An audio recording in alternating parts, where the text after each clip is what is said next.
Welcome to the Exam Room Live, brought to you by the Physicians Committee. Hi, I am the weight loss champion, Chuck Carroll. Thanks for joining us for the healthiest half hour anywhere online today, and a happy Juneteenth to you. Appreciate you joining us right here on Facebook and on YouTube. Going to do our best to educate and inspire and enlighten you for the next little while. On tap today, what does your blood type say about your risk for COVID-19? Dr. Barnard will be here with a look at new research that sets out to answer that very question. Dr. Barnard, fascinating stuff. Can't wait to hear about it. Look forward to sharing it. And can you become infected with the coronavirus a second time, or do you have a lifetime of immunity? Dr. Jim Loomis will be here trying to answer that question. There's a new study out. We're going to hear about that from him. Dr. Loomis, looking forward to catching up with you, sir. Yeah, look forward to it as well, Chuck. And we're going to be opening up the doctor's mailbag. So if you have a question for the good doctors, go ahead and post that in the comment section right now. We're going to get to those in just a little bit as well. But first, we start with a check on health headlines for Friday, June 19th, 2020. While the cost of meat continues to rise, some plant-based alternatives are getting cheaper. Beyond Meat introducing new 10 packs of its burgers, dropping the price to roughly $1.60 per patty. Currently, the 2 packs that are sold in stores run about $3 a patty. Meanwhile, the cost of a pound of ground beef is about $5.50. Other cuts of meat jumped by nearly 20% last month. Health experts, though, warn that plant-based alternatives such as Beyond Burger should only be used for a short time when transitioning to a plant-based diet. The coronavirus, meanwhile, is infecting a growing number of farm workers across the country, with Florida among the states seeing the highest rise in the number of cases. Health officials say the risk of transmission, though, is not just limited to the fields, but also on the buses used to shuttle the workers to the fields each day and cramped living conditions at home. And with fruits and vegetables ripening up and down the East Coast, many workers are expected to migrate to other states, bringing the risk of new infections with them. And just within the last hour, Florida has topped its record for new coronavirus cases in a single day, reporting more than 3,800. That comes on the heels of the previous record of more than 3,200 set yesterday. Arizona also announcing a record on Thursday as the total number of cases there has doubled since Memorial Day. Hospitals also nearing capacity. Health officials in California also say the state set a new record on Thursday. If you become infected by the coronavirus and then recover, does that mean that you are immune from a second infection? That is the question we've been struggling to answer, but the answer given by a new study in the journal Nature Medicine isn't necessarily the one that we've been hoping for. Researchers in China finding that antibodies developed in response to the virus begin disappearing from the body within 2 to 3 months. Dr. Jim Loomis is going to have more on this in just a little bit. And finally, could your blood type put you at greater risk for COVID-19? Researchers in Europe say, hey, we found the answer. And that answer is yes, quite possibly. So what does this mean for you? And does it mean you should be eating differently depending on your blood type? Here now with those answers is Dr. Neal Barnard. Dr. Barnard, this is a really interesting study. What did researchers conclude here? Yeah, important stuff. Let me give you a little bit of background. Here are your red blood cells. And I guess as everybody knows that they travel in your bloodstream to deliver oxygen to your tissues. But they come in different varieties, and this is entirely genetic. You can be type O.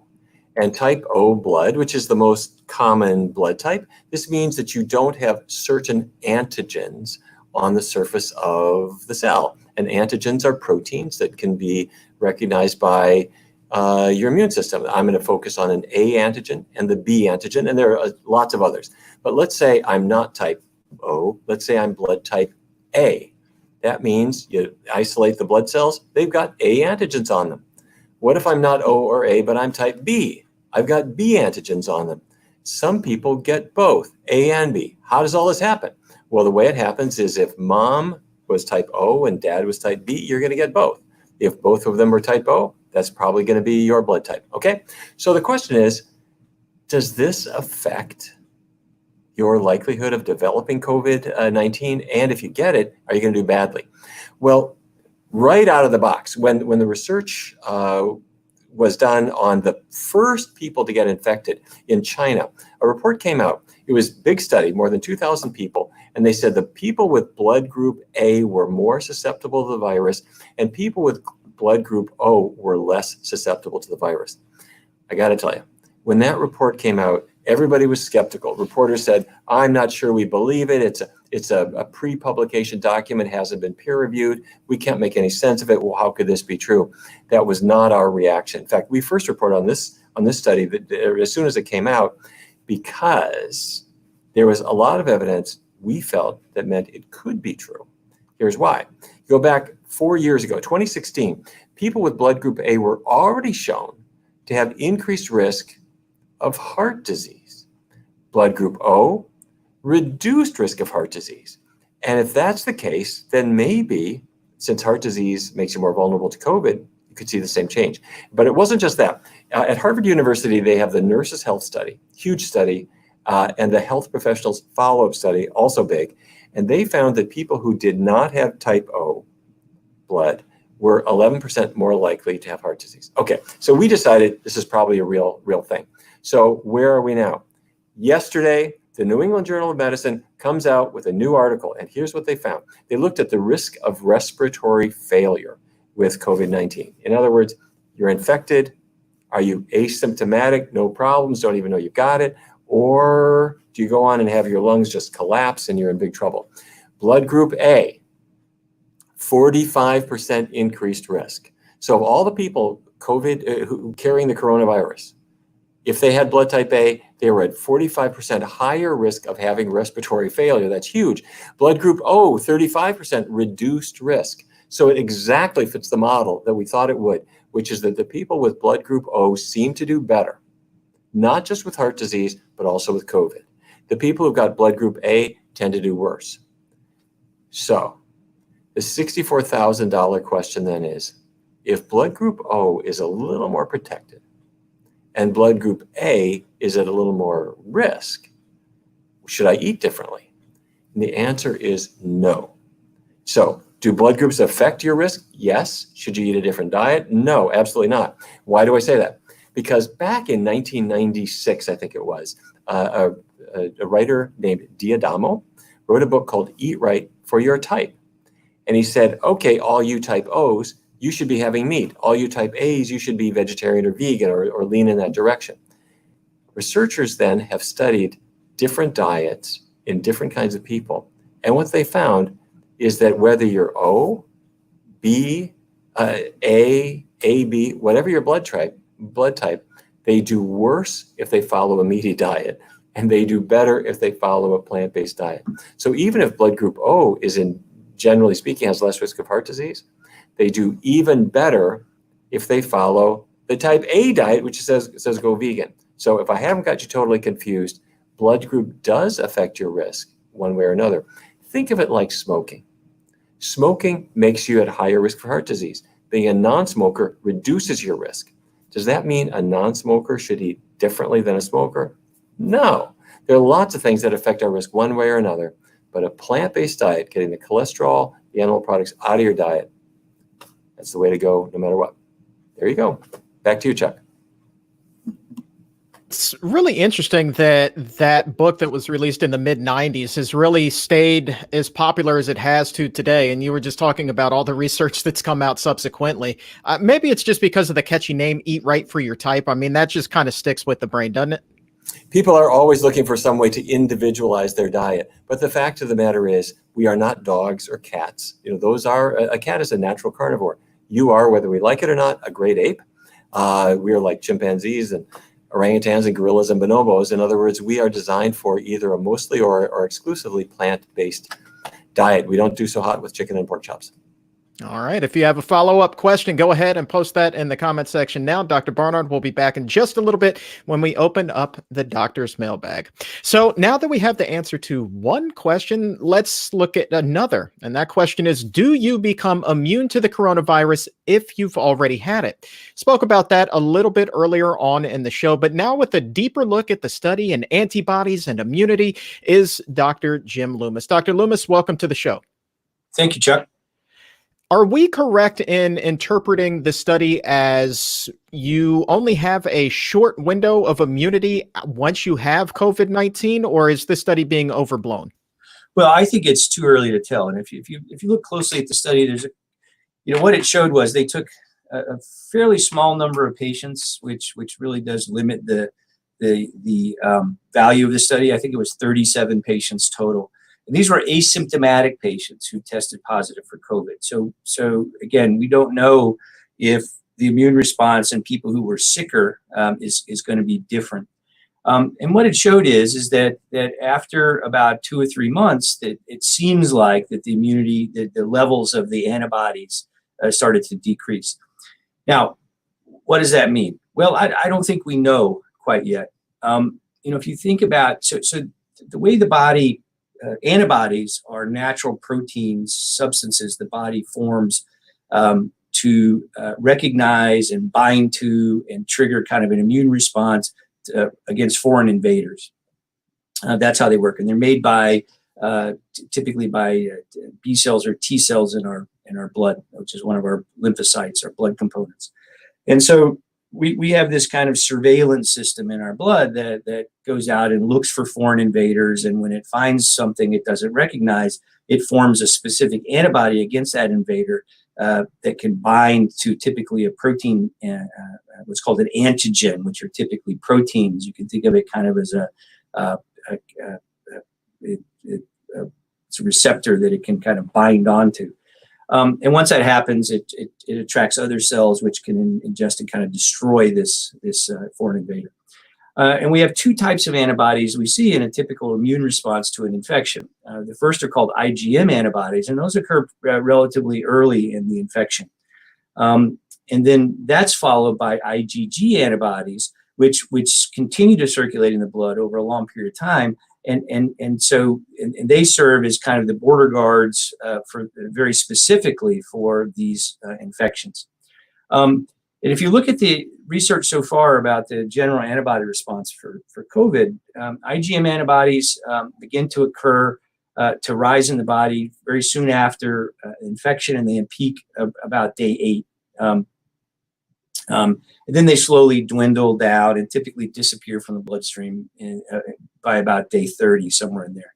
The IgG antibodies, we start to make those about a week into the infection. They slowly rise and peak around day 20, 25, somewhere in there. And then the question is, how long do these do they hang around? Because it's these IgG antibodies that give you long-term immunity. And part of the problem is, if we think the first COVID infections, came into Wuhan, say in November, December, we're only about 6-7 months out from people that we can even test. So we don't really know what the long-term antibodies response is going to be. You take something like measles or mumps, whether you get the infection naturally or when you get vaccinated. What a vaccine does, a vaccine fools the body into making antibodies against that particular virus to protect you from future infection. And those antibodies seem to be give you lifelong immunity if you have an intact immune system. If you look at data from MERS and SARS, some of the previous coronavirus infections, there is some evidence that there was immunity out to a couple of years. But again, those infections are relatively recent, and we really don't have a lot of long-term data. The other concern about long-term immunity has to do with the ability of the SARS virus, the COVID-19 virus, to mutate. It's clear. I think there's been over 100 different individual strains that have been isolated from different populations who have COVID-19. Some of the strains share similarities, but as the virus mutates, depending on the specific antigens that the IgM forms against, if it were to mutate enough, theoretically, the antibodies you had against an old strain may not protect you against a new strain as it mutates. That's the whole problem with the flu, for example, the flu virus. The flu virus has the ability to mutate its outer coat. That's where where the antigens reside that we make the flu vaccine against. And because it mutates at a very fast rate, you have to get a new flu shot every year. And even then, sometimes it misses the mark. So I think there's still a lot of unknowns about what the long-term immunity is for someone who has had a COVID infection, unfortunately. And Dr. Loomis, I think that a number of people watching right now might be wondering, well, is there anything that we can do as far as our diet to increase the number of IgG antibodies, those long-term protectors, as you put it? Does diet play any role in the development of those? Well, we know that a healthy lifestyle promotes a healthy immune system, because that's, that IgG is just part of the immunity that we developed. There's also the acute inflammatory response and things like that helps us fight off the infection. And we know that regular exercise, a good night's sleep, a healthy plant-based diet, regular exercise such as that, vitamin D, getting out in the sun, getting your vitamin D level up promotes a healthy immune system. So we know for a fact that a healthy lifestyle in general promotes a healthy immune system. There's no research that I know of, at least, specifically around the effect of specific dietary patterns on your risk for COVID or long-term immunity. And has been discussed many times on this show. We also know that people who do the worst with COVID are people that have comorbid conditions like obesity, high blood pressure, diabetes, things like that. And we know that all of those are really foodborne illnesses at a core. So even if you have type 2 diabetes, if it's better controlled through a healthy diet and exercise compared to somebody who has poorly controlled diabetes, the people who have their diabetes under control are going to do much better. We know, for example, that poorly controlled diabetes adversely affects immunity and lowers your immune response most definitely. So bottom line here with immunity is stay tuned, because we just don't know. That's exactly right. All right, time now to open up the doctor's mailbag. We're going to go triple box and bring Dr. Barnard in as well. So if you have a question for either one of the good doctors, go ahead and post that in the comments section now. We're going to get to as many as we possibly can before the end of the show. Dr. Barnard, first question goes to you. We do know that being overweight, as Dr. Loomis just said, is tied to so many of those underlying conditions that do increase the risk of COVID-19. And it sounds like Lisa has made a lot of progress in that department, but she could also use a little bit of help getting over that last hurdle. She writes, I only need to lose another 5 to 7 pounds, and I decided to go whole food plant-based about a year ago because my cholesterol was high. So far, I've lost 5 pounds. Do you have any recommendations? I also eat avocado toast every day. Should I be eliminating avocados? Yes. Asked and answered. I'm sorry to break your heart. I'll tell you, when we do research studies, when we track people who are losing weight, some people lose weight, the weight just comes right off, and others have trouble, and some, they're just kind of stuck. And so we'll do a contraband search. What we do is we ask people to write down everything they eat for a 48-hour period. And then what you're looking for are nuts, avocados, and oils. That's basically it, or foods where there's a fair amount of grease in them. When you knock those out, the weight loss usually resumes. And aren't avocados delicious? But they are so fatty that they pack a lot of calories. Put beans on your toast. Make like you're in Cancun. Put some beans and salsa on your toast. You'll be happy. What kind of beans? This is interesting. Oh, it's funny. Almost every country other than the United States has beans in some form for breakfast. And in England, they'll have baked beans. Same in Australia. In much of the Middle East, hummus, which is of course the chickpea, is a breakfast food. And in the Yucatan Peninsula, black beans are traditional since centuries and centuries, probably thousands of years. And so if you go on any breakfast bar in Cancun and all around there, black beans, salsa, jalapenos, it'll start your day off right. Oh man, that sounds like your kind of breakfast. You get your famed vitamin J on there. That's right. A jalapeno is always good for you. All right, next question goes to Dr. Loomis. This one is from Annette on YouTube. She writes, my husband would like to know if it's possible to correct enlarged prostate with a whole food plant-based diet and get off of his medication. Any insight there? I do not know of any evidence that a whole food plant-based diet can lower the size of your prostate gland. There is actually, however, some evidence that a whole food plant-based diet can help prevent prostate cancer, or at least lower your risk. Some fascinating research by Dean Ornish that looked at men who had low-grade prostate cancer and divided them into two categories. One, these were patients who they were using a watchful waiting treatment protocol, which means no drugs, no radiation or anything like that. They were just following these patients along. They divided them into two groups. One was on a plant-based diet with exercise and stress management. The other just kind of went about their business. And at the end of a year or so, the PSA levels, which is how we track prostate cancer, actually went down in the treatment group. And again, the treatment wasn't radiation, it wasn't hormones, it wasn't surgery, it was food primarily.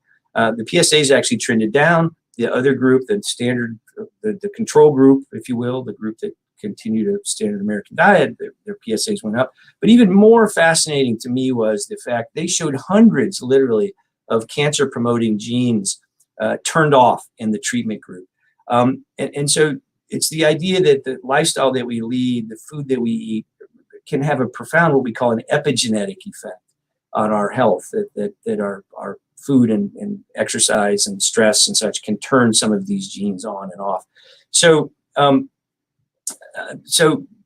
although it may not lower your, reduce the size of your prostate gland, it can certainly make you much healthier overall and may, in fact, reduce your risk for developing prostate cancer down the road. All right, Dr. Barnard, next question comes to you. This is from Marcus, posted at 12/21.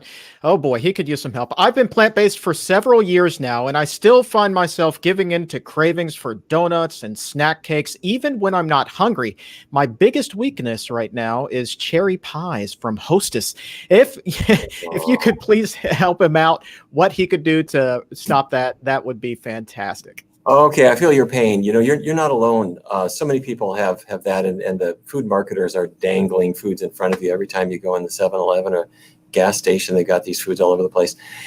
Several things. First of all, let's understand why we might want to break up with some of these junk foods. When you look at the label, you'll see that they list total fat, and then right under it they list saturated fat. And if that's a few grams of saturated fat, that's the one that's linked to Alzheimer's disease and to heart disease. And that's the one that's really a killer in so many ways. And so many snack foods, they add palm oil, coconut fat, or hydrogenated oils as a way of giving them more of a mouthfeel, a buttery type of mouthfeel. But they're really hurting the healthfulness of the product. Plus they add sugar and all kinds of other junk. So how do you break up with these things? First of all, it's good to know why you might want to. Your waistline will thank you, your brain will thank you, so will your heart. And then I think the issue really is to sort of build resilience. And how do we do that? Number one, this probably doesn't apply to you, but don't starve. For people who are trying to lose weight, you want to make sure that you're not hungry all the time. So the old-fashioned calorie counting diet, that just sets you up to binge. So don't do that. Eat healthy vegetables, fruits, whole grains, beans, so that you're full and not attracted to these things. Do get a good night's rest. And the reason I say that is, this is true. If you had a rocky sleep last night, you're going to eat anything today just to get through the day.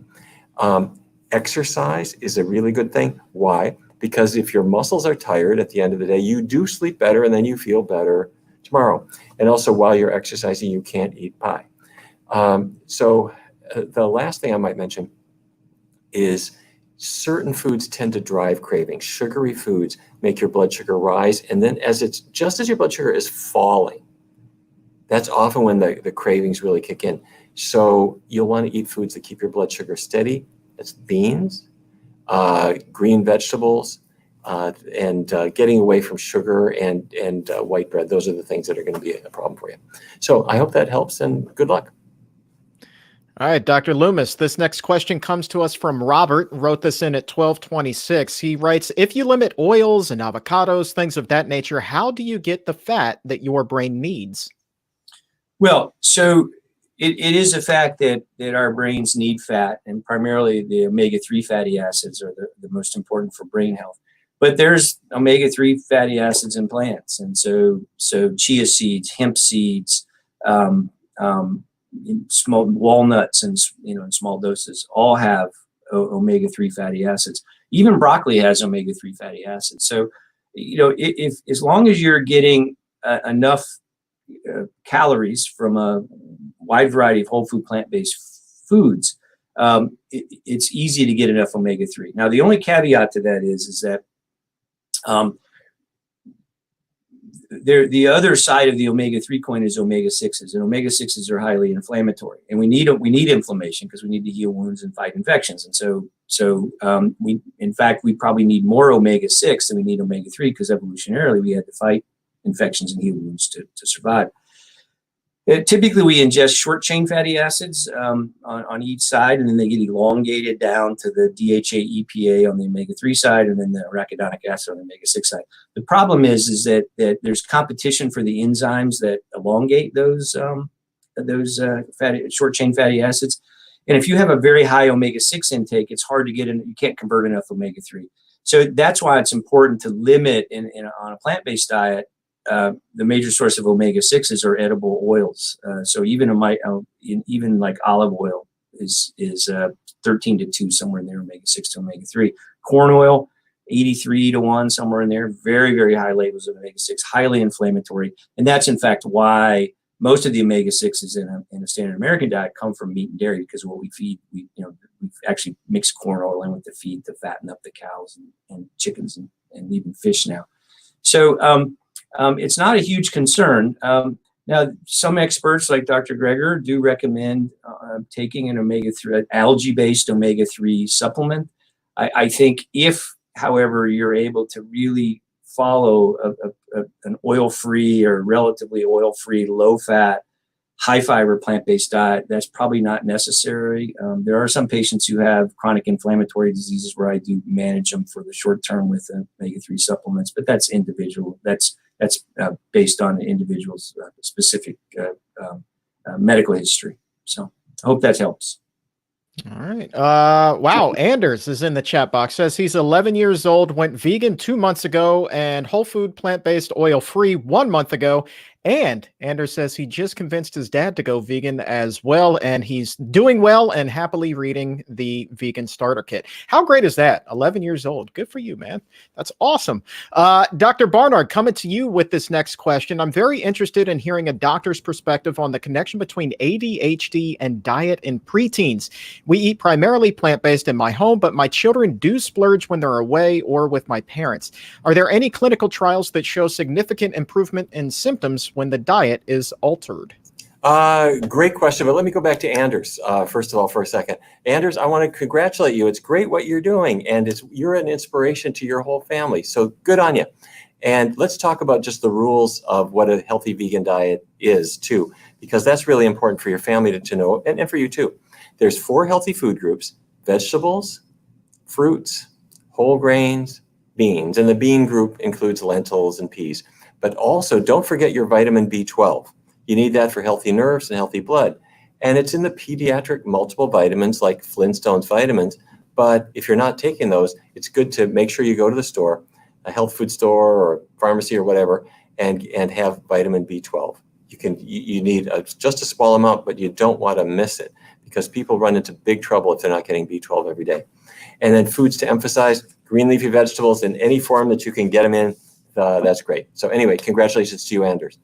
Okay, back to the question about attention deficit hyperactivity disorder, ADHD. Back years ago, a very, I think, well-meaning and good pediatrician named Ben Feingold said that hyperactivity was triggered by food colorings. But it turned out that that was true for some kids, but not for most kids. Researchers later said, well, it's not just food colorings. It's sugar and caffeine and all the junk that kids are getting, and that seemed to play a role too. And then researchers are going further and saying, well, maybe it's not just the colorings and the flavorings and the sugar and caffeine, but also things like dairy might play a role too. The clinical trials that have been done have not gotten that far. They've gotten through the colorings and flavorings and some other things.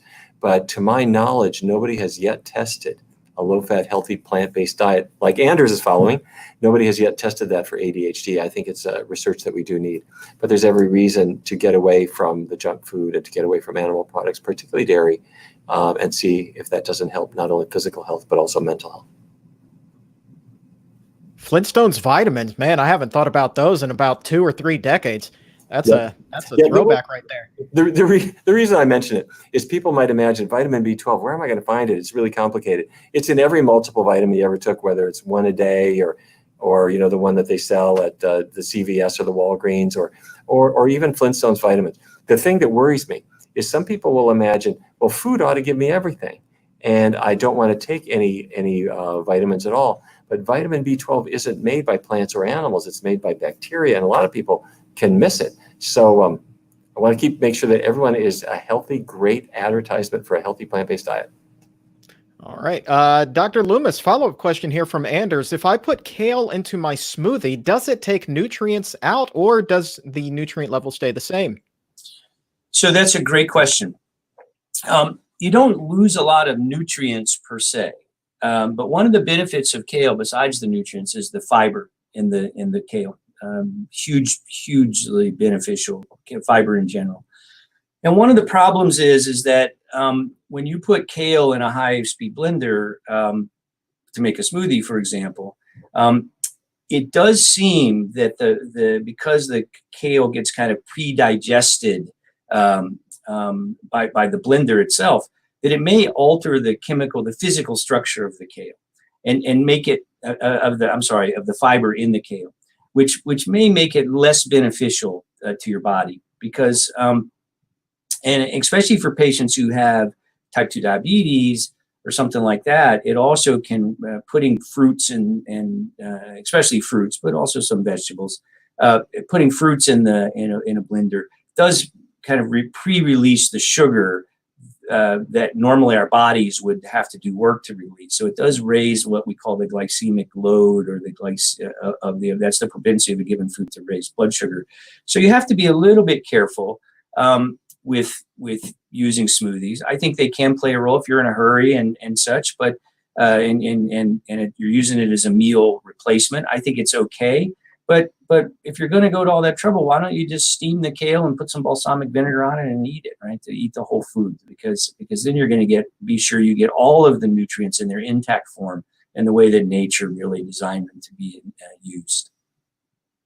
All right. And the last question comes to us from Lauren. And by the way, a lot of you guys are really on board with the bean and toast breakfast idea. And this is just amazing to me. So many great ideas are being shared in the chat box now. This is phenomenal. Final question comes from Lauren at 1232. Dr. Barnard, we're going to send this one over to you. I have a grandmother and significant other who each have blood cancer. Can you talk about these various types? She said CLL and CTCL. And are they impacted by plant-based diets? Do we have any data on that? Dr. Barnard? Okay. Dr. Loomis, why don't you go ahead and take this one? We appear to be having technical difficulties. Sure. Again, I don't know of any research specifically around the role plant-based diets have on blood cancers. There is some evidence, again, this is epidemiologic data. If you look at, say, the risk for non-Hodgkin's lymphoma, which some of these blood cancers are kind of a variant of, we know that not ingesting a lot of fruits and vegetables and such may increase your risk. And that's true for most chronic diseases, actually, and it probably has to do with inflammation as a role in damaging DNA, and which is really what causes these blood cancers. But again, not a lot of evidence. We have a fortunately there is pretty good evidence around the role that plant-based diets play in the treatment, prevention, even reversal of heart disease and type 2 diabetes and high blood pressure. But cancer in general is a place where there has just not been a lot of research, and I think more research needs to be done. Certainly not going to hurt anything, though, going on a plant-based diet or a healthy plant-based diet to improve your overall health as you're dealing with these other health issues. All right. Well, thank you guys so very much for your questions today. Keep sharing those bean breakfast recipes too. That to me, it's just mind blowing how I've gone my entire life and never heard about this. So you guys are really educating me today. So thank you so much. As we close up the doctor's mailbag, Dr. Barnard, I want to take a moment to say a big thank you to the Gregory J. Ryder Memorial Fund for their support of the exam room and other organizations just like the Physicians Committee that carry on Greg's love for animals by promoting plant-based health and working to end animal abuse. You know, you can visit them online at gregoryryderfund.org. That's Gregory Ryder, REITER fund.org. Really just incredible people, Dr. Barnard. Let me second that. Greg was such a wonderful friend and had such a heart for animals all his life. And Allison is carrying that on in the greatest possible way. So thank you so much for all that you do to save lives. And also, don't forget, if you would like to schedule an appointment with Dr. Loomis at the Barnard Medical Center, you can do that right now just by visiting barnardmedical.org or picking up the old phone, doing it old school, 202-527-7500. Telemedicine visits are available. You don't even need to leave the comfort of your own home. All of the doctors and dietitians there really put a premium on nutrition and treating the causes and not just the symptoms. So really great. And if you live in California or New York, right here in Washington, D.C., Maryland, Virginia, Missouri, Arizona, Colorado, Massachusetts, or Kentucky, one of our doctors and dietitians definitely will be able to work with you. So barnardmedical.org or 202-527-7500 is the number to call. And we're working on adding additional states as well, so stay tuned for that. And as I said at the top of the show, you may or may not be aware that today is Juneteenth. And this is a day to commemorate the end of slavery here in the U.S. And many are also using today to celebrate that with good health, including there are two great plant-based events this afternoon. Fit Fathers, led by Kamatni Rollins, they're teaming up with the African American Health Program to hold online fitness and nutrition demonstrations this afternoon, starting at 4:30 Eastern. You can learn more about the history of Juneteenth and then do a half-hour workout with Kamatni. Now, we've had Kamatni on the Exam Room podcast before. This is a former athlete. Really, he still is. Just incredible. The pillar of fitness. If you're going to learn workout tips from anybody, Kamatni is certainly one of the guys that you want to have leading you. So he's going to be giving workout routines, and then you're going to learn a little bit of history as well. So go ahead and check them out. Really just the personification of fitness and history. It's a great event. Check them out. Look for Fit Fathers. Now, also this afternoon at 5 o'clock Eastern, Gabriel Reyes at One Great Vegan is holding a Juneteenth webcast, sharing more history and recipes along with music and poetry.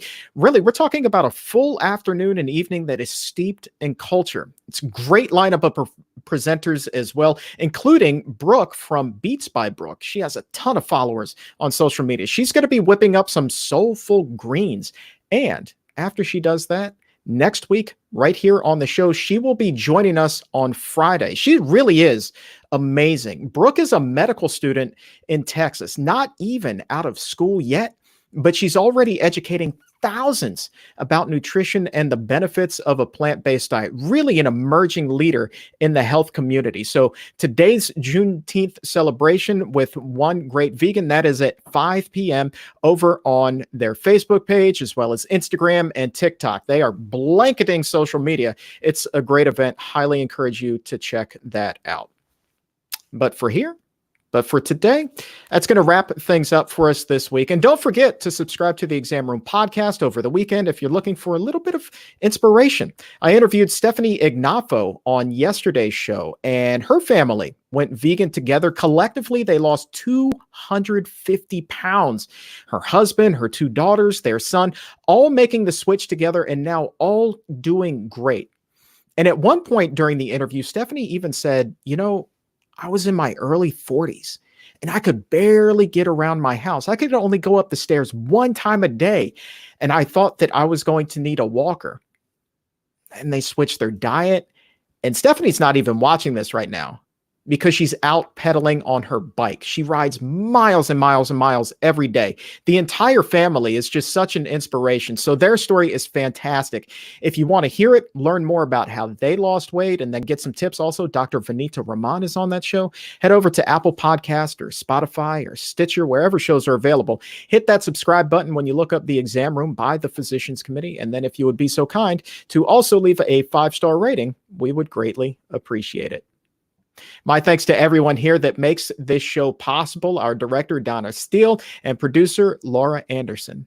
And for Doctors Barnard and Jim Loomis and everyone here at the Physicians Committee, I am the weight loss champion, Chuck Carroll. Thank you so very much for watching.